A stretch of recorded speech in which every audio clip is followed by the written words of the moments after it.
Lep pozdrav, sem Roman Novšak, vodja območne geodetske uprave Sevnice in v tem predavanju bom naredil en tak sprehod skozi zgodovino evidentiranja nepremičnin v Sloveniji. Vsebino bom predstavil nekje v 5 sklopih, se pravi zgodovinski okviri evidentiranja, zemljiški kataster, kataster stavb, zemljiško knjigo, par besed o registru nepremičnin in seveda o obdavčenju nepremičnin. Zakaj pravzaprav sem se odločil za to predavanje?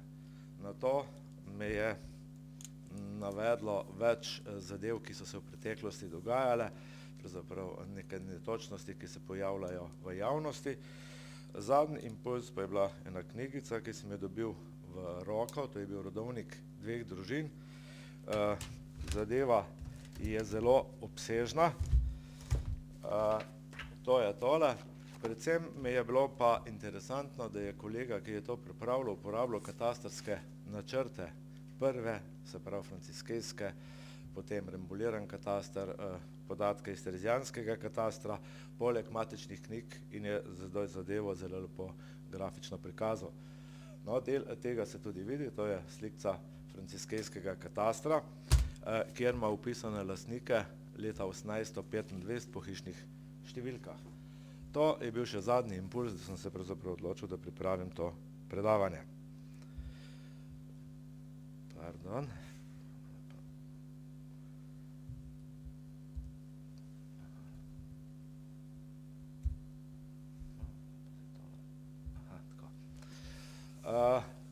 Kot uvod bi želel poudariti 5 zadev, ki ne držijo, in preko današnjega predavanja bi poskušal dokazati, da to res tako stoji.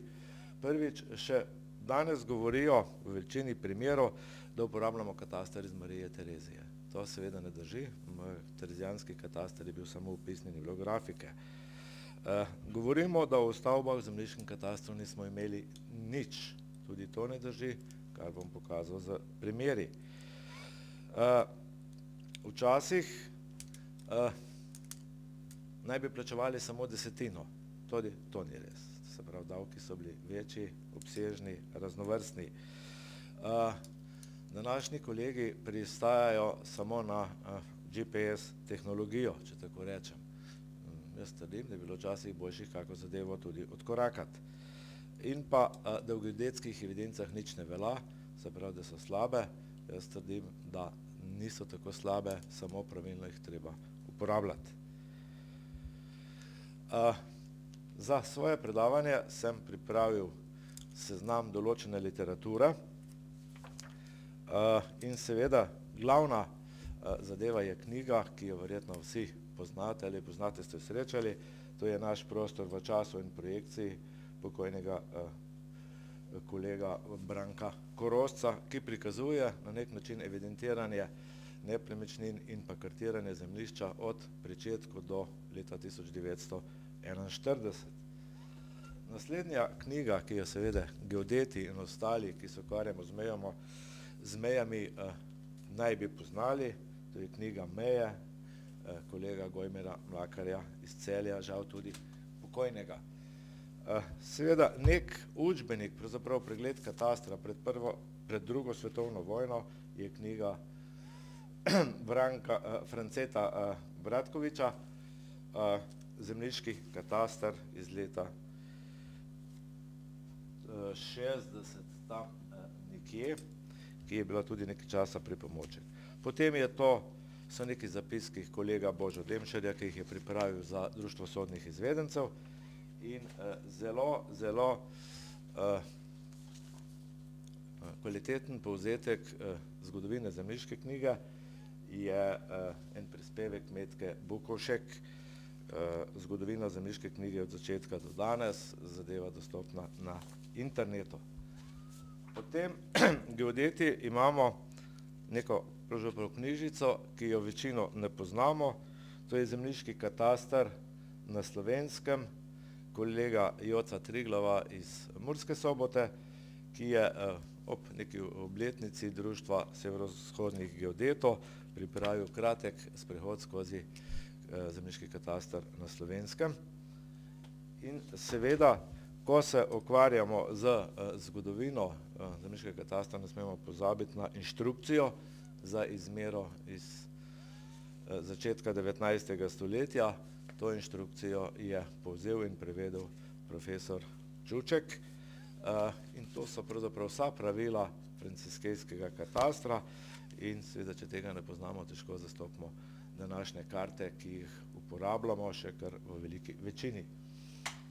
Seveda, nek povzetek, ki ga uporablja fakulteta, oddelek za arhitekturo, so geodetske evidence v knjigi, ki jo je pripravil dr. Miran Ferlan, in pa za zaključek tega pregleda seveda priročnik o vzdrževanju zemljiškega katastra avtorja Vlada Kolmona in pa Antona Lesarja, ta priročnik je nastal po zakonu o zemljiškem katastru po letu 1974. Seveda uporabljal sem še drugo literaturo in seveda danes tudi brez interneta ne gre. Ogromno dokumentacije pa je tudi v arhivu Slovenije, o tem kasneje malo več.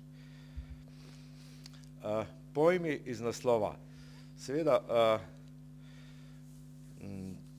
v tem svojem prispevku ne morem prikazati celotne zgodovine, ampak bo samo nek presek.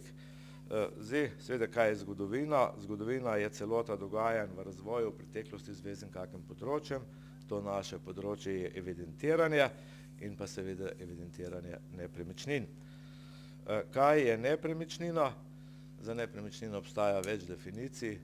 V bistvu prvo resno definicijo je postavil Stvarnopravni zakonik v letu 2003. Predvsem pa lahko govorimo, da je nepremičnina neka stvar, ki ne more spremeniti svojega položaja. Ko govorimo o nepremičninah, govorimo o parcelah, stavbah, delih stavb in pa še nekaterih drugih izjemah. Kje smo in kje smo začeli? O evidentiranju nepremičnin lahko govorimo že pred 4000 leti ali še več. Že Sumerci in pa Egipčani so se ukvarjali z zemljemerstvom. Iz obdobja Egipta so znani Harpenognapti, tako imenovani zemljemerci. Se pravi, približno pred 2000 leti so Grki in Rimljani prav tako zelo uspešno obvladovali izmero zemlje in imeli so v času Rimljanov celo svoja pravila. Geodeti, takrat imenovani agrimensori, so bili celo nekaki sodniki za urejanje mejnih sporov. No, pred približno 1500 leti, v času preseljevanja Slovanov, evidentiranje ni bilo tako pomembno, bila je serenska zemlja, se pravi, bilo je pravzaprav vse bolj kot ne naše v narekovajih. Zadeva se je pa v bistvu spremenila v času fevdalizma. To je nekje pred približno 500 leti. No, jaz bom v svojem predavanju predvsem zajel obdobje zadnjih 250, pravzaprav 300 let, nekje s poudarkom na Mariji Tereziji, omenil seveda tudi Ilirske province pred približno 200 leti. To je obdobje, ki ga v Sloveniji pravzaprav relativno malo poznamo. No, in pa potem seveda prišel na obdobje franciskejskega katastra, nekje po letu 1805, in pa seveda par besed bo tudi o zemljiški odvezi leta 1848. Mislim, da je predvsem ta zemljiška odveza nek dogodek, ki je zelo pomembno vplival v Sloveniji na evidentiranje nepremičnin. Pravzaprav s tem datumom je nekje katastar, pravzaprav podatki v zemljiškem katastru so poleg davčne funkcije prevzeli tudi lastniško funkcijo.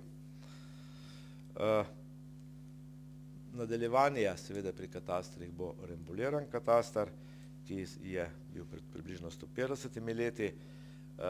Seveda, in zaključujem z obdobjem moderne geodezije, če tako rečem, nekje pretvorbo analognih podatkov v digitalno obliko po letu 1895 in seveda zaključujem z spremembami po letu 2000. Seveda to je predvsem bolj so dogodki na področju zemljiškega katastra, evidentiranja nepremičnin. Seveda z temi dogodki so povezani tudi dogodki okrog opisovanja lastništva in pa seveda ne nazadnje tudi obdavčenje in pa davki na nepremičnine. Ko govorimo o zgodovini zemljiškega katastra, ne moremo mimo državnih ureditev, ki so se dogajale v tem času. Za naše obdobje lahko po letu 1600 govorimo o kar precej državnih ureditvah v okviru Avstro-Ogrske in njenih oblikah, tako da lahko govorimo o Habsburški monarhiji med letom 1624 in 1804, potem o Avstrijskem cesarstvu od leta 1804 do 1867, o Avstro-Ogrski od 1867 do 1918, potem pa seveda po letu 18 o državah Slovanov, se pravi prva država je bila država Slovencev, Hrvatov in Srbov, seveda samo 2 meseca z to značilnostjo, pravzaprav specifiko, je bilo glavno mesto Zagreb. Z združitvijo države Slovencev, Hrvatov in Srbov za kraljevino Srbijo je nastala kraljevina Srbov, Hrvatov in Slovencev, ki je od leta 18 bila nekje v veljavi do leta 29, ko je kralj Aleksandar Karađorđević razveljavil ustavo, razpustil parlament in prevzel oblast in od takrat naprej govorimo o kraljevini Jugoslaviji do razpada Jugoslavije, pravzaprav do leta 41 do okupacije. Še par grafičnih prikazov, se pravi to vidimo razvoj Habsburške monarhije, se pravi nekje v barvah so označene faze razvoja Habsburžanov. Potem Avstro-Ogrska monarhija, ki je bila sestavljena iz pravzaprav 2 držav, Avstrije in Madžarske oziroma Ogrske, in seveda tudi na tej slikci se vidijo delitve Avstro-Ogrske monarhije po njenih sestavnih upravnih delih. V okviru kraljevine Jugoslavije smo imeli Banovine, Slovenija je večinsko spadala v Dravsko banovino z sedežem v Ljubljani. Seveda po letu 1941 je najprej sledila razdelitev Jugoslavije med več držav, se pravi med Italijo, Nemčijo, tudi Bolgarijo in Madžarsko. Seveda to je bilo posebno obdobje.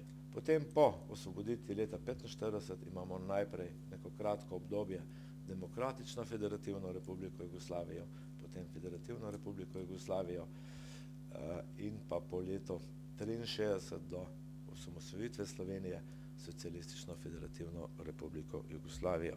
Vsaka taka državna ureditev imela svoje predpise, svoj način evidentiranja, svoja pravila, zato mislim, da je pravilno, da so vsaj okvirno to zadevo tudi preletimo. In seveda po letu 1991 Republiko Slovenijo in pa po letu 2004, se pravi ponovno vključitev v neko vrsto federacije, to je v Evropsko unijo. Še par slikic, se pravi razdelitev kraljevine Jugoslavije med letom 1941-1945, potem pa še ena zadeva, ki je mogoče pomembna, ker preko predvsem poimenovanja posameznih kart oziroma katastrov, se pravi posameznih Habsburžani, ki so vplivali na dogajanje na območju današnje Slovenije.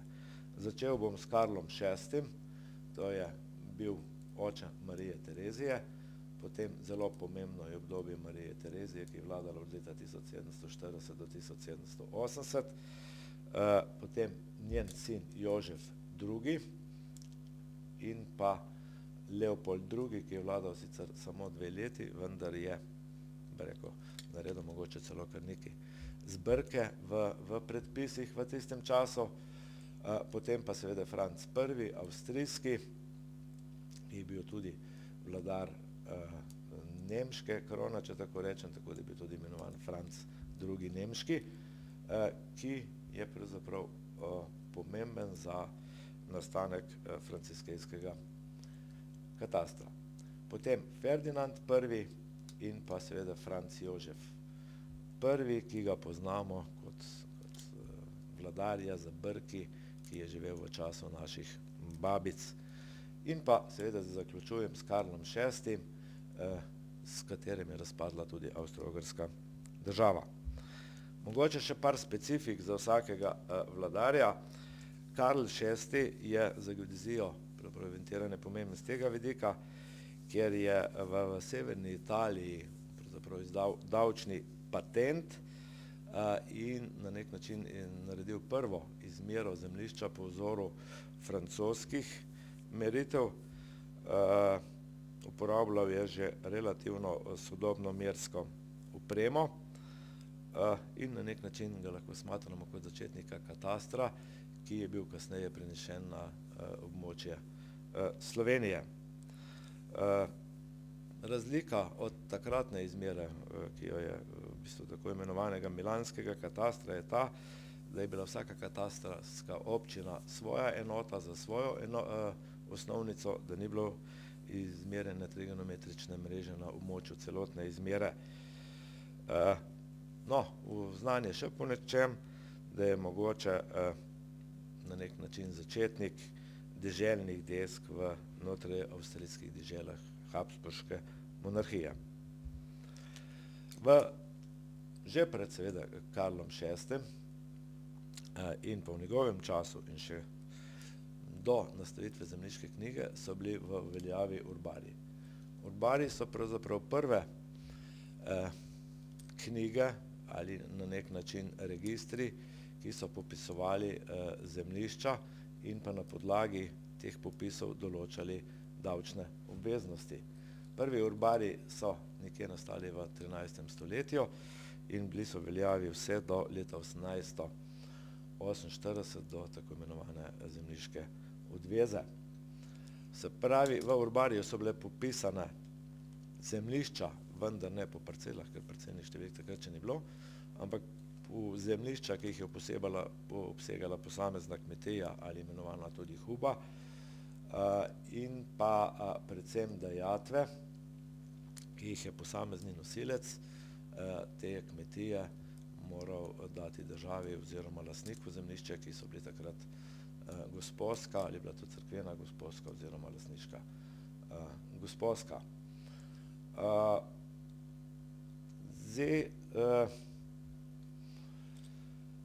Hube so pravzaprav gospodarstva so bila takrat v bistvu po velikosti razdeljena na celotne hube, to se pravi huba, cela huba oziroma na polovično hubo oziroma četrtinsko hubo, in te podatki so bili zapisani v urbarjih, kasneje tudi v matičnih knjigah in so na nek način dala podatek, kako veliko je območje, ki ga obdeluje ta gospodar. Seveda površina je bila na nek način določena po času, ki ga je gospodar uporabil za obdelovanje. Iz teh enot so nastale kasnejše prostorske enote, no in recimo oral je na nek način enota, ki opredeljuje zemljišče, ki ga je možno obdelati s parom konj v 10 urah. Tu prikazujem kopijo urbarja na desni strani iz Arhiva Slovenije in pa seveda na levi strani prevod tega urbarja, to je napisan nosilec gospodinjstva, pravzaprav ledinsko ime, kjer se ta kmetija nahaja, tudi hišnih številk še ni bilo, in pa seveda dajatve, ki jih je moral dati, se pravi ali preko leta ali v določenih praznikih, so bile predvsem dajatve v naturalijah.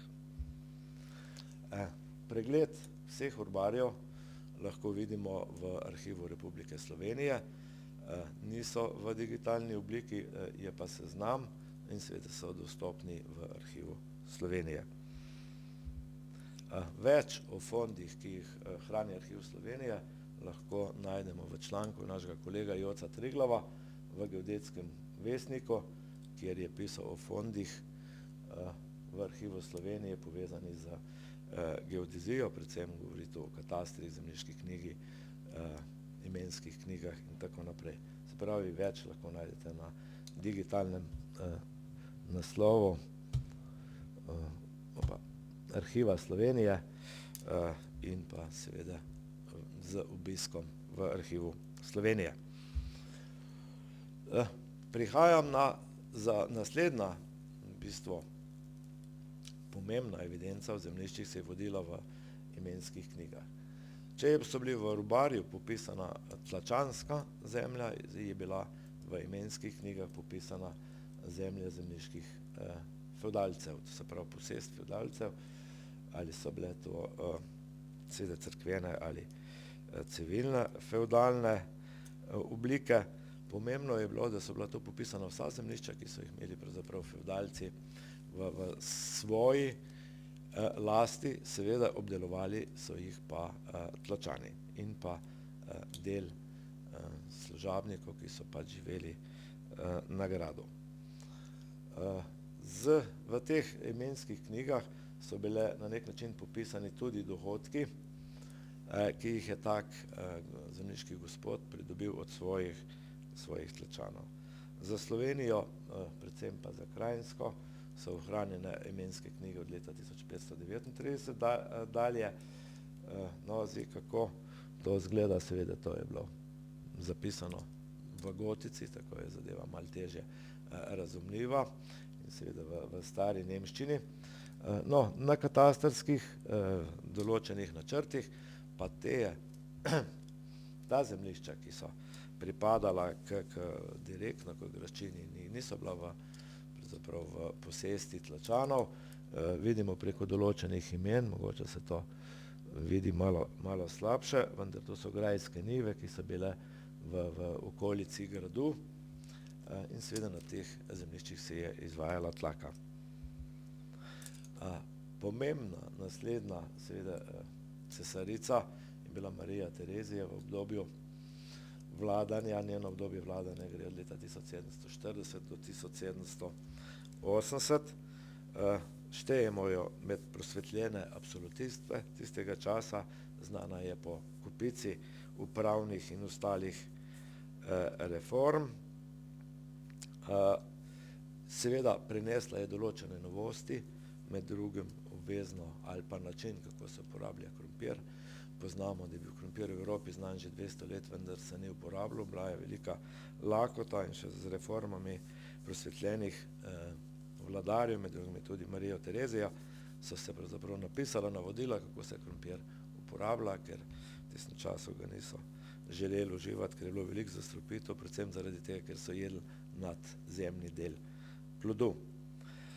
Marija Terezija je nekje po vzoru svojega očeta Karla VI.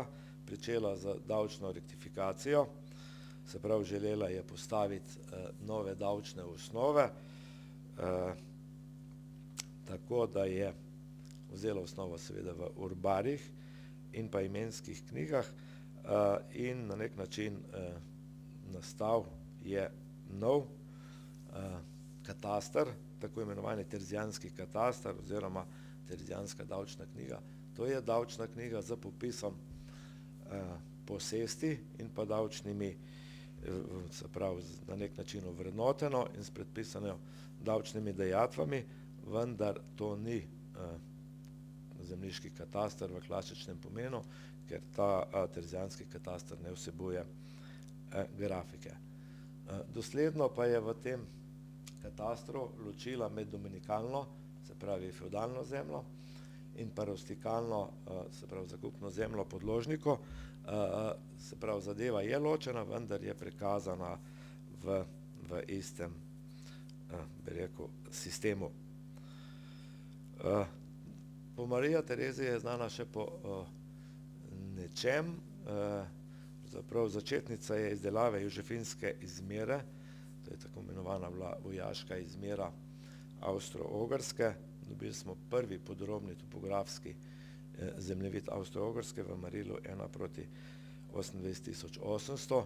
Jožefinska izmera je dobila ime pa po njenem sinu, ki je pravzaprav po njeni smrti zadevo nadaljeval in jo tudi dokončal. Jožef II., ki je kar nekaj časa savladal skupaj s svojo matero Marijo Terezijo, nato pa bil po njeni smrti 10 let vladar sam, je dokončal, kot je bilo rečeno, to jožefinsko izmero in pa ponovno se je lotil reforme davčnega sistema s svojimi patenti iz leta 1784. Je želel tudi na nek način že izmeriti zemljo, vendar še ne klasično in kartirati. Vendar so bile površine že izmerjene. Ni bilo pa kartiranja teh meritev, tako da jožefinski kataster na nek način ni kataster, ki bi ga lahko uporabljali za predstavitev nekih zemljišč v tistem obdobju, tako kot uporabljamo franciskejski kataster. Čeprav so imeli določene probleme pri tej izmeri, je jožefinski kataster bil res dokončan v 4 letih. Na nek način je zaživel, vendar tudi takoj ugasnil. Po smrti Jožefa II. Je vladarstvo prevzel njegov brat Leopold II., ki je vladal sicer samo 2 leti, vendar vse reforme pravzaprav Jožefa in tudi del reform Marije Terezije vrnil nazaj in jih je izničil, bil je relativno konzervativen, če temu lahko rečemo. Ko že govorimo o Jožefu II., je znan tudi po določenih reformah, odpravil je del bremen za tlačane, ukinil posamezne samostane, odpravil del osebnih služnosti in tako naprej. Še par besed o jožefinskih vojaških zemljevidih. Kot sem rekel, so se pričeli izdelovati v času Marije Terezije, dokončani so bili v času Jožefa II., to je nekje v obdobju 1763 do 1787. Izdelanih je bilo 250 listov sekcij za kompletno območje Avstro-Ogrske. Poleg zemljevidov, ki so, se pravi teh sekcij, ki predstavljajo zemljevide v merilu 1:2,880, je za vsako sekcijo dodano še pisni del, kjer so opisane posamezne značilnosti krajev, se pravi pomembne stavbe, pomembne poti, pomembni vodotoki, pomembni mostovi in pravzaprav ta jožefinski kataster, če tako rečem, pravzaprav ta jožefinski vojaški zemljevid predstavlja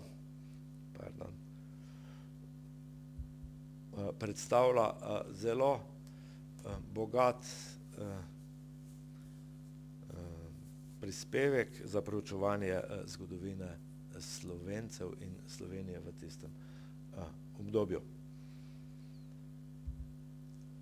Naslednik Jožefa je bil Franc I.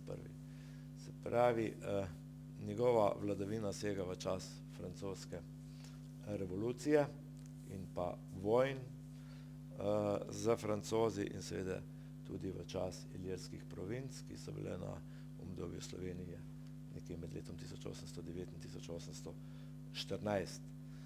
Seveda pomemben za evidentiranje nepremičnin pa je po svojem patentu o zemljiškem davku iz leta 1817 in pa že o nekem dokumentu iz 1805, ki pomenijo začetek z franciskejskega katastra, se pravi prave izmere kmetijskih in ostalih zemljišč v Sloveniji z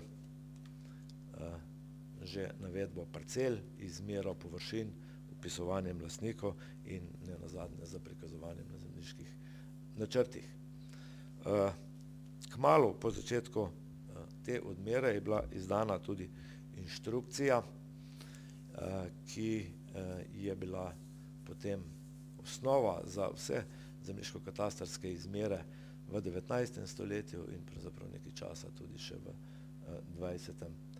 stoletju. Kaj so značilnosti franciskejskega katastra? Seveda, da je v relativno kratkem času, od leta 1817 do 1843, bila izmerjena cela Avstro-Ogrska za določeno odstopanje na Goriškem, pa v Prekmurju, ker je bila izmera delana malo kasneje. Se pravi, osnova je bila računska in grafična triangulacija. Za osnovo kartiranja služila Cassinijeva kartografska projekcija. Detaljna izmera se je vršila za grafično mersko mizico. Načrti so izdelani v merilu 1:2880, kar je seveda posledica sežnjskega sistema, pomeni pa en palec 40 sežnjev. Se pravi, del območja Slovenije je bil pa sicer nekaj manjšega, odmerjeno že malo prej, to je v času Ilirskih provinc, kjer uporabljamo pa merilo načrtov 1:2000. Se pravi, franciskejski katastar postane osnova davčnega sistema, osnova zemljiške knjige, osnova določenih prostorskih posegov v monarhiji, tako da seveda pa še ena zadeva je pomembna, pravzaprav 80% vsebino tega katastra uporabljamo še danes. V Sloveniji je bila na novo odmerjena s tako imenovano novo izmero približno 20% Slovenije, ostalo območje Slovenije pokrivamo pa z podatki, ki so nastali v času Franca, cesarja Franca, se pravi, te podatke smo pa samo v teh skoraj 200 letih samo prerisali parkrat in nazadnje spravili v digitalno obliko.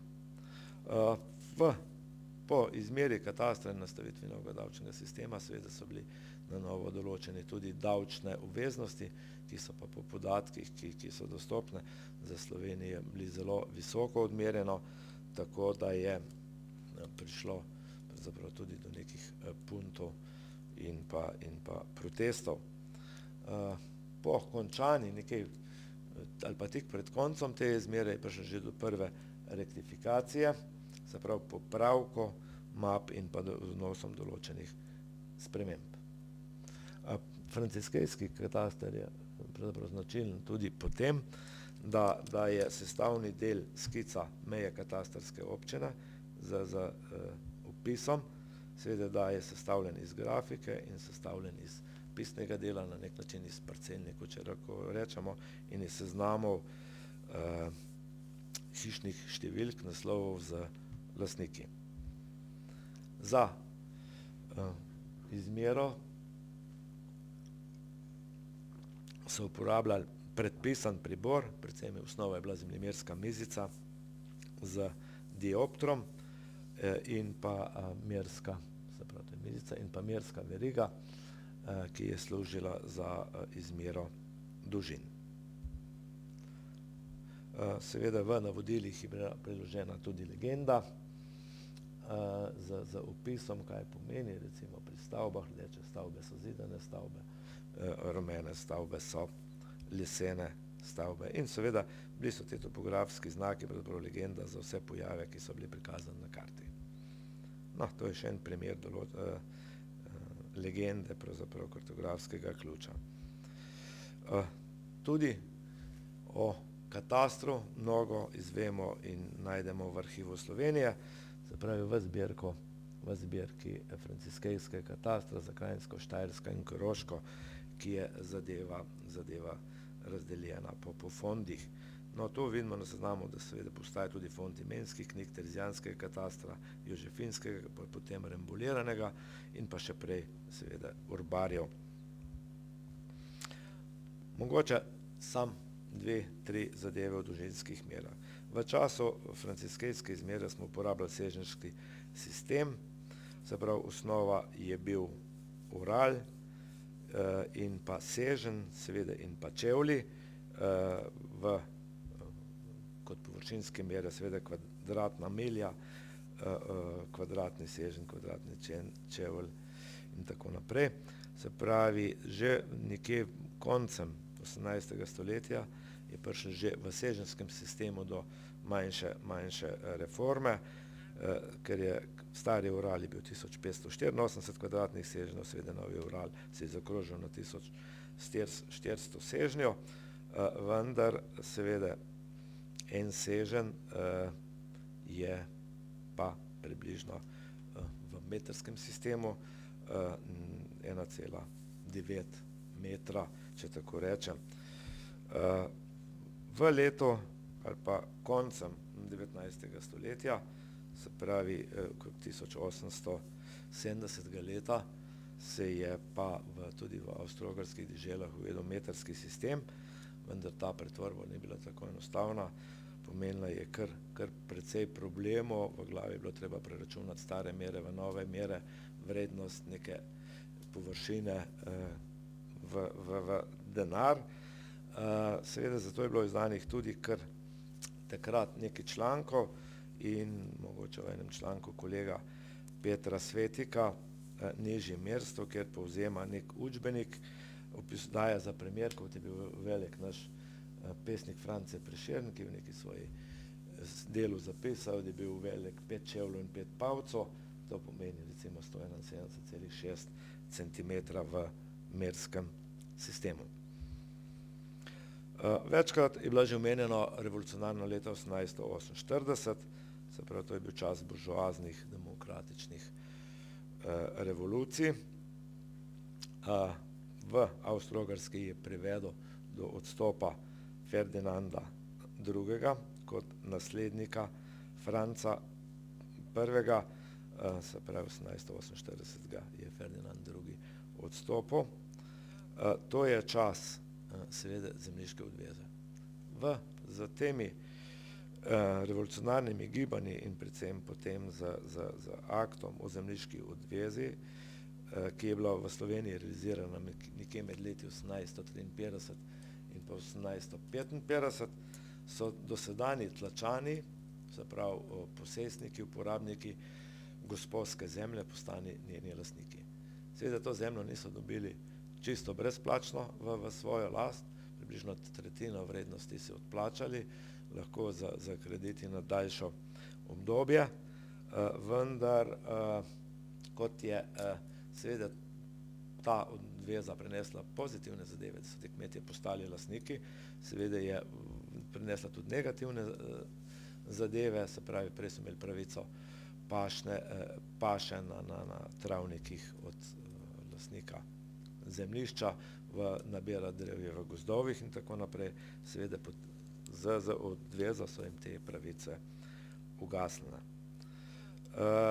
No, po tem obdobju seveda je zaradi vseh teh sprememb in v lastništvu je prišlo tudi do potrebe po določenih rembulacijah oziroma obnovitvah zemljiškega katastra, ki so bile izvedene v času Franca Jožefa I., ki je vladal med letom 1948 in 1916, se pravi vladar, ki je vladal najdaljše obdobje v Evropi 68 let, seveda vladar, ki je bil po duši vojak, ki je prevzel monarhijo v kriznih obdobju leta 1948 po revolucijah in ki je vladal do sredine Prve svetovne vojne.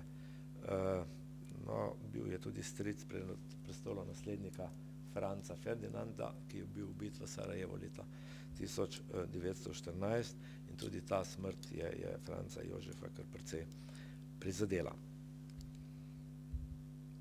No, rembulančni kataster, ki se je pričel v času vladanja Franca Jožefa, nekje po letu 1860, je vzel za osnovo franciskejski kataster, vendar pri izmeri in dopolnitvah so uporabljali že novejše tehnologije, v tem času je bila izvršena nova trigonometrična izmera in ta rembulacija je nekje bila narejena v 20 letih.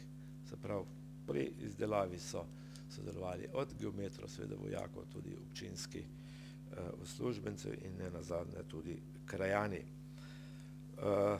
No in ta rembulančni kataster je že upošteval seveda vse spremembe, ki so nastale z zemljiško odvezo in pa promet zemljišči, ki se je v tem času intenzivno dogajal, se pravi, sprostil se je promet z zemljišči in določeni kmetje, ki so postali lastniki, ki niso mogli odplačati svojih obveznosti, so zemljišča prodajali in se selili na druga območja. Koncem 19. stoletja, se pravi 1883, so bili ustanovljeni posebni uradi za izmero in pa 1897 v zakonu o reviziji katastra je bila predpisana 15-letna obdobje, vsakih 15 let revizije katastrskih kultur, ki se je izvajala nekje do leta 1970, potem smo pa to zadevo zaradi pomanjkanja financ opustili. No, ko še malo o zgodovini, to je nek članek, pravzaprav spis našega znanega pravnika in literata Ivana Tavčarja, ki ga je napisal 1883 leta, kjer pravzaprav opozarja ljudi na to, da naj ne verjamejo 100% tem katastarskim mapam.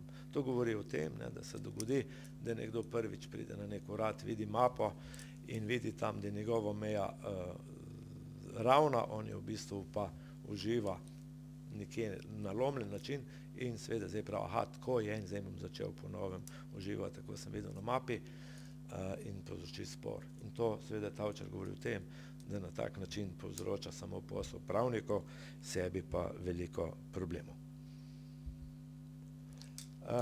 Če govorim o tem obdobju, še mogoče 2-3 dogodki, ki jih postavim v ta čas.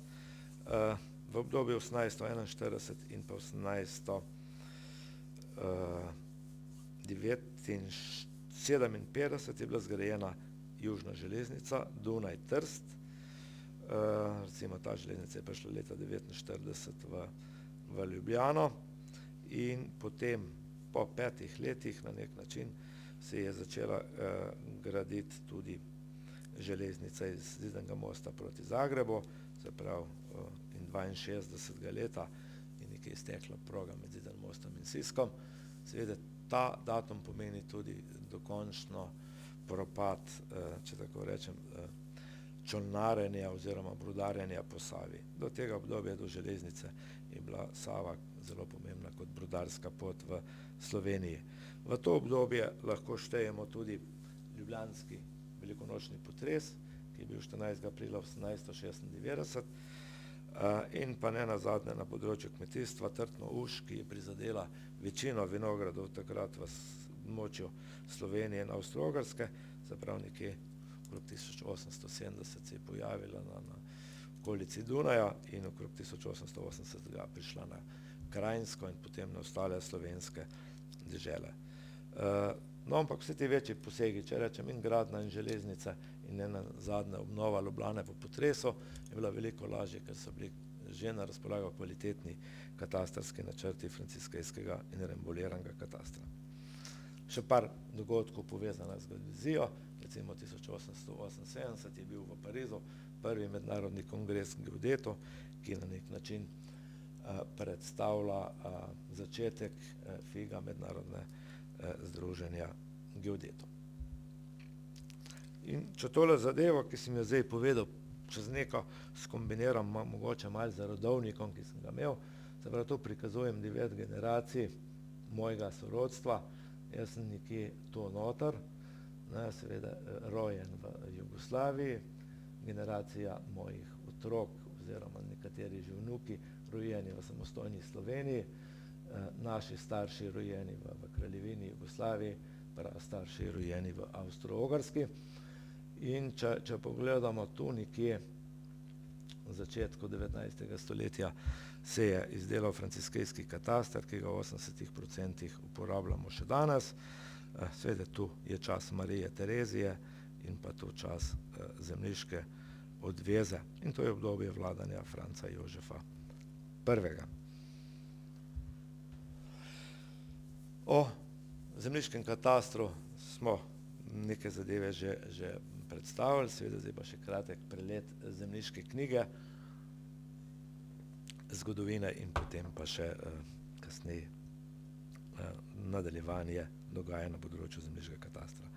Se pravi, zemljiška knjiga, pravzaprav evidentiranje lastništva nad zemljišči je obstajala že v Egiptu. Se pravi, tudi antika je kar intenzivno, bi rekel, delala na zemljiščih. V Grčiji celo obstajal nek arhiv javnih listih o zemljiščih. Rimljani so zemljišča obravnavali podobno kot premičnine, se pravi, kupec in prodajalec sta si nepremičnino pokazala v naravi in s tem je bil posel narejen. V germanskem pravu obstoja poseben svečan način prenosa nepremičnin, seveda in zapisi, ki so bili v listinah. No, na nek način v Nemčiji so se kasneje razvil sistem dednih knjig in pa na nekih pravnih registrov, ki pravzaprav pomeni začetek zemljiške knjige, seveda osnova pa je bila izmera zemljišč. Zdaj, kot bi rekel, poleg urbarjev za, bi rekel, tlačansko zemljo do leta 1848 so bile deželne deske zemljiške knjige za dominikalno oziroma plemiško posest. Dejansko so se določene pravice in ta lastnina res opisovala na lesenih deskah na območju Češke, od to tudi deska. Pomembno pa je bilo, da seveda kdor ni imel nepremičnin, pač ni bil pomemben, ni bil pripadnik določenih stanov, tako da je seveda in lastnina in zapis lastnine na teh deskah bil pomemben dokaz pomembnosti posameznika oziroma družine. Deželne deske so v Sloveniji nekje v obdobju nastale po 1759 letu. Predstavljale so zbirko listin, kronološko sestavljeno, vendar povezanih v zvezke različnih barv. Večino deželnih desk in teh zvezkov najdemo v arhivu Republike Slovenije. Potem po letu 1851 pa v deželno desko niso več prepisovali vsebine pogodb, ampak so pogodbe hranili v originalu, kar se je potem prineslo tudi v klasično zemljiško knjigo. Leta 1871, ko je bil nastavljen nov zakon o zemljiških knjigah, seveda so določila tega zakona veljale tudi za deželne deske in v Sloveniji najdemo primer, da so deželne deske bile v uporabi še do leta 1931, se pravi še v Kraljevini Jugoslaviji in šele takrat za novimi predpisi so se pravzaprav vsi ti stare evidence ukinile in prepisale v zemljiško knjigo.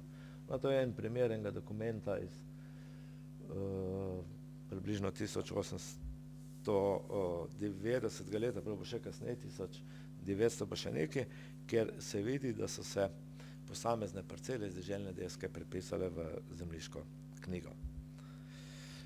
Če govorim o zemljiški knjigi, klasičnih, seveda je na območju Slovenije, Avstro-Ogrske in tudi širše, so se zemljiške knjige vodile ločene za posamezno vrst lastnine. Tako so obstajale zemljiške knjige za podložništvo, potem zemljiške knjige mest in trgov, pa zemljiške knjige deželnih stanov in pa tudi zemljiške knjige na nek način rudarskih površin, neke evidence o železnicah, nenazadnje spisovni seznami za javne ceste in pa poti. Z zakonom o zemljiški knjigi, pravzaprav za predpisom iz 1851 leta, so se vse te ločene zemljiške knjige, ki so bile vodene pri različnih subjektih, recimo zemljiška knjiga mest in trgov pri mestnih organih, prenesli na sodišča in za to letnico pravzaprav lahko govorimo, da se je pričela evidentiranje lastništva v prave zemljiške knjige, se pravi nekje do leta 1871, ker je bil nov zakon o zemljiško knjigi, ki je zadevo nadgradil in pravzaprav taka zemljiška knjiga ali pa taka ureditev je veljala vse do leta 2006, ko smo v Sloveniji uvedli elektronsko zemljiško knjigo. No, tudi sodni red iz 1897. leta je veljal zelo dolgo, pravzaprav na nek način v malo spremenjeni obliki še po drugi svetovni vojni. Zemljiška knjiga v času Kraljevine Jugoslavije, se pravi 1931 je bil zakon o zemljiških knjigama.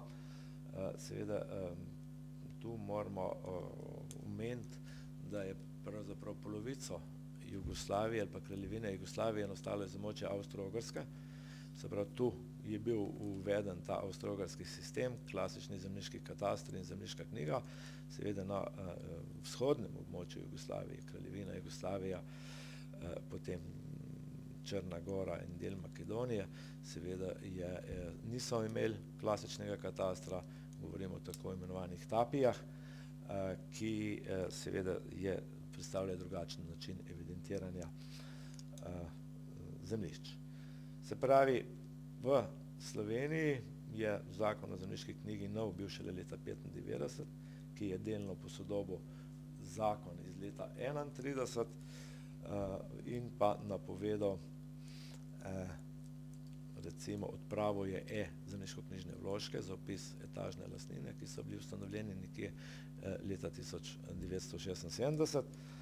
Spremembe zakona o zemljiški knjigi, se pravi ZZK-1 leta 2003, po stvarnopravnem, se pravi v tem letu je bil sprejet tudi stvarnopravni zakonik, pa že omogoča elektronsko vodenje zemljiških knjig, seveda, kar se je po letu 2006 začelo intenzivno dogajati. No, in še ena sprememba je bila leta 2011, ko smo v zemljiških knjigah odpravili zemljiškoknjižne vložke.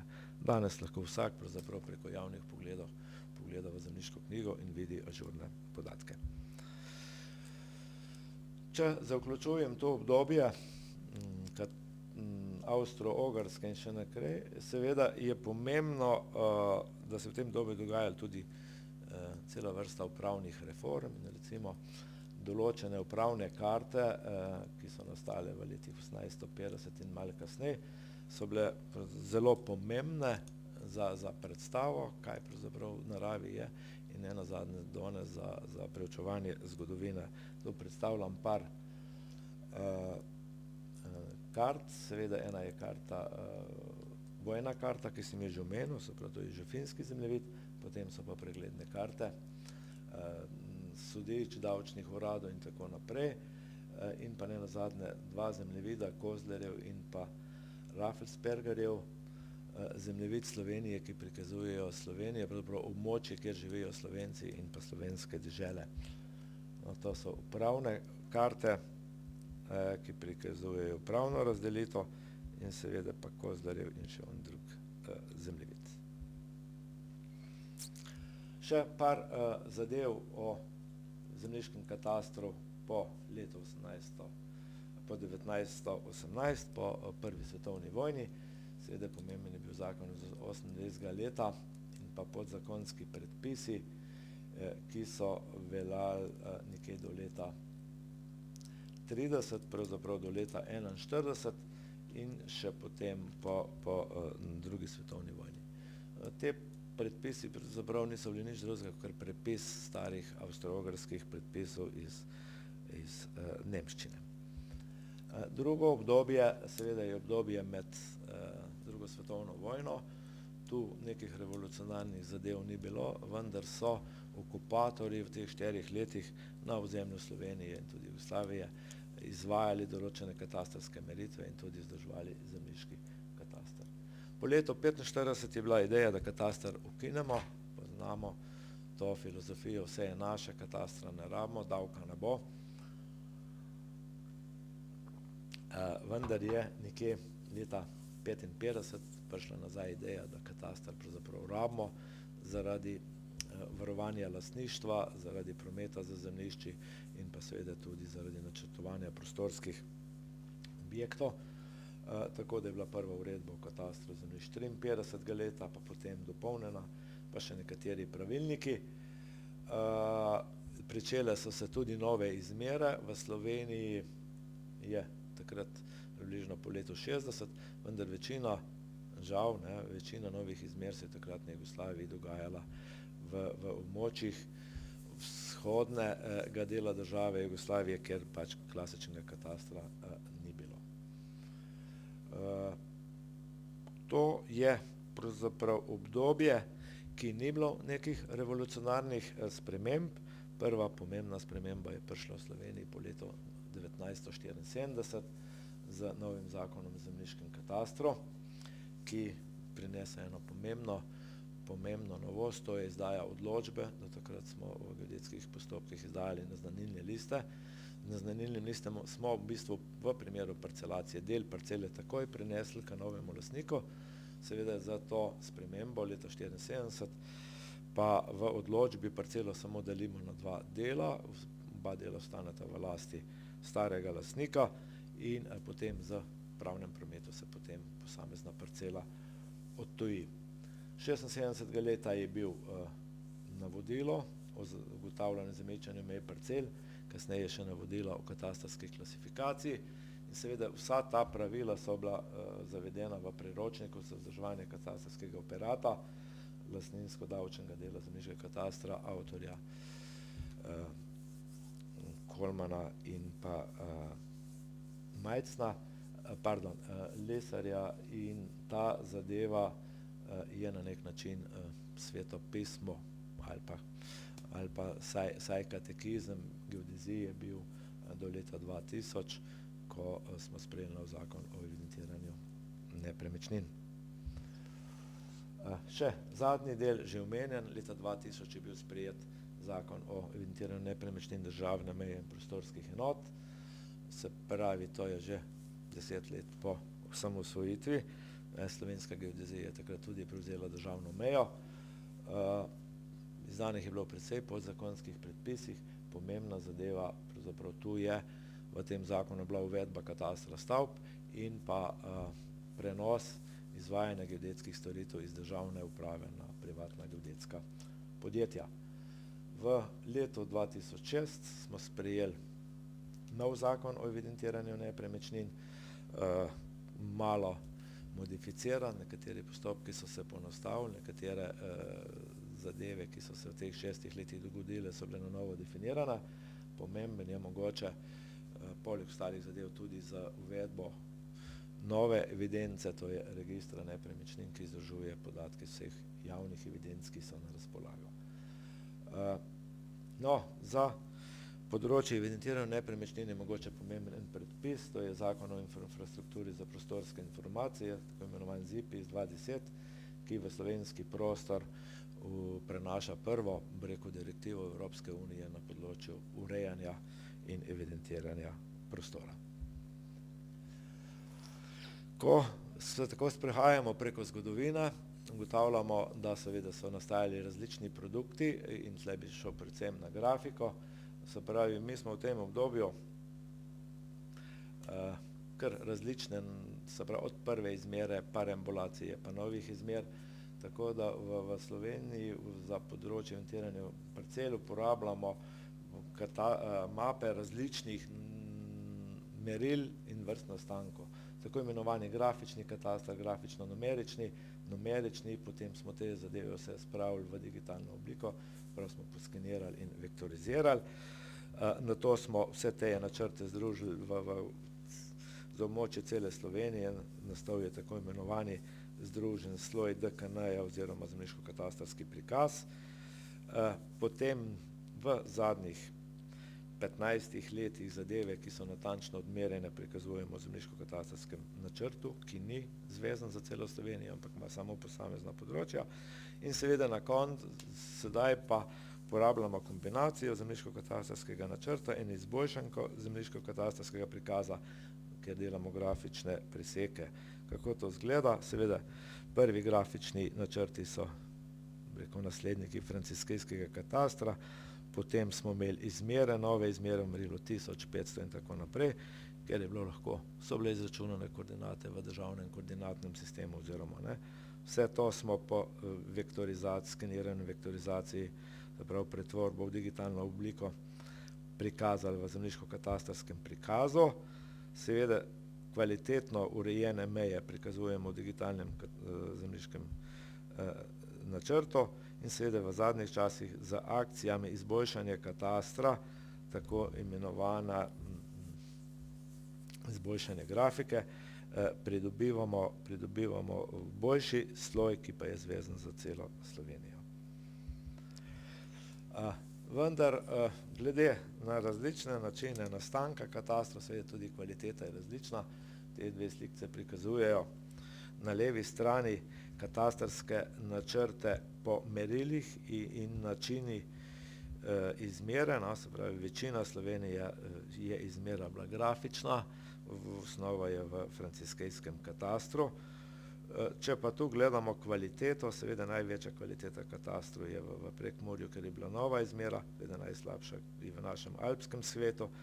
V povprečju Slovenije pa je natančnost naših podatkov, to se pravi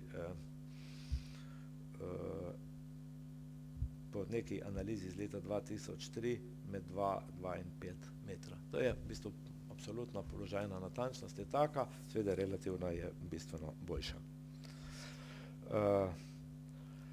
No, če pa to je pa še prikaz, iz kakih podatkov, iz kakih meril smo pravzaprav dobili zemljiško-katastarski prikaz, to se pravi osnova, katere osnova je bila digitalni katastarski načrt, pridobljen z skeniranjem.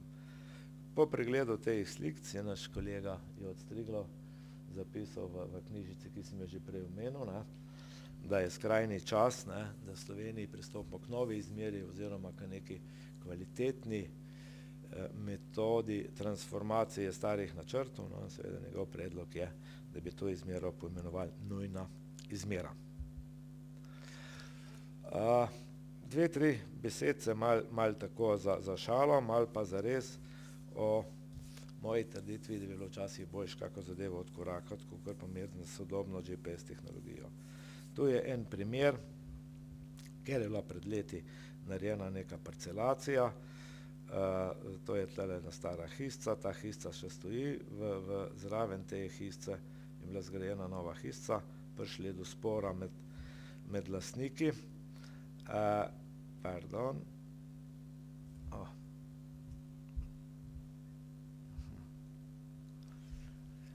tu je, sam se slabo vidi, in seveda zdaj je bila odmerjena ta nova hišica, ki je na zemljišču enega lastnika in seveda stara je na zemljišču drugega lastnika. Ta hišica je bila evidentirana v starem sistemu, grafično odmerjena, ta objekt je zmerjen z najnovejšo tehnologijo in pravilno postavljen v prostor, žal pa je okolica zamaknjena zaradi vseh starih napak. In v tem primeru, se pravi, med tem objektom je v naravi samo 2 metra. Na tej odmeri je pa tukaj 6-7 metrov. V narekovajih rečeno, bi bilo tukaj boljše, da bi geometer odkorakal na terenu od stare hiše in zraven stare odrisal novo, kot je naredil to, kar je, seveda povzročil en dodatni spor, ki se rešuje na sodiščih. Ko že omenjam kvalitetno oziroma nekvalitetno delo posameznih geodetskih strokovnjakov oziroma pa predvsem nepravilno uporabo starih podatkov, seveda bi pokazal še 2 slikce. To je ena skica, ki ima sicer vse, kar je na terenu ta kolega videl, vendar je nepregledna. Seveda imamo pa skice izmer v novejših časih pa take, ki pa so zelo pregledne, pa nič ne povejo. V tem primeru seveda imamo tu zraven objekt, ki ni evidentiran, imamo tu neko pot, ki ni evidentiran, je tu nek daljnovod, steber daljnovoda, ki ni evidentiran, imamo samo 2 koordinate, izmerjene z GPS tehnologijo, vendar če bo karkoli prišlo do spora oziroma manjka par tistih podatkov objektov za orientacijo v prostoru. Še par besed o katastru stavb kot novi evidenci. Katastar stavb smo uvedli za Zakonom o evidentiranju nepremičnin, državne meje in prostorskih enot je evidenca vseh stavbah in delih stavb v Sloveniji, po enotnem standardu ga vodi geodetska služba, predpisani so bili posebni elaborati za prikaz stanja v naravi. Seveda postavljena je bila tudi definicija, kaj je stavba in del stavbe. Pravzaprav stavba je objekt, ki je namenjen neki funkciji, bivanju, neki poslovni dejavnosti, ima vsaj take dimenzije, da je možno noter vstopiti, je zavarovan, pravzaprav na nek način obzidan vsaj s 3 strani. In pa pomembno je to, da je to objekt, ki, če ga hočemo prestaviti, ga moramo podreti. To se pravi, prikolica na kolesih ni stavba, tudi most ni stavba, ampak je objekt po tej definiciji. Seveda del stavbe je pa posamezen del v stavbi. No, še malo slikce. Se pravi, na tej sliki levi, imamo stavbo, imamo grajeno javno infrastrukturo, seveda spodaj imamo tudi zemljiški kataster. In do Zakona o evidentiranju nepremičnin, ki je